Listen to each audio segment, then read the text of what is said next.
evolution, natural selection, and adaptation. What's the difference? Many people confuse natural selection with evolution.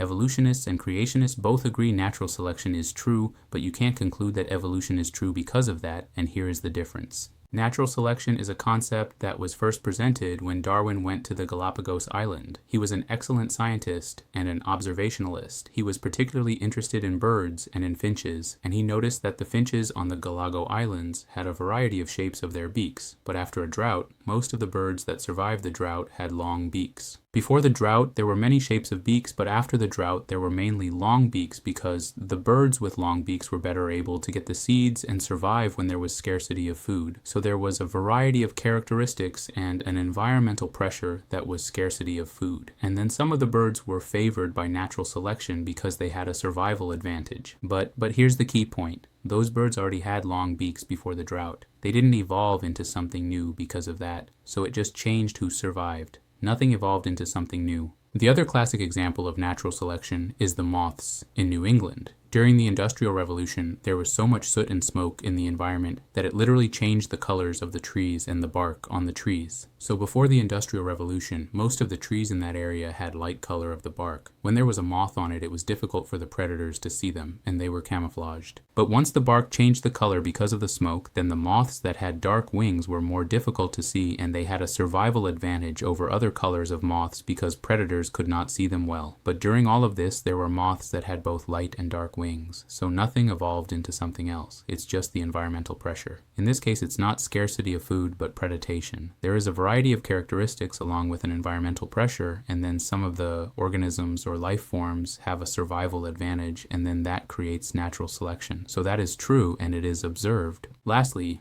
adaptation is just a result of natural selection. The individuals that survive are uniquely adapted to thrive in their environment, and all of the features of life that we see in our world that God created have characteristics, skills, or features that allow them to thrive in their environment. Evolution is not true, natural selection is true, and that's a critical difference to understand.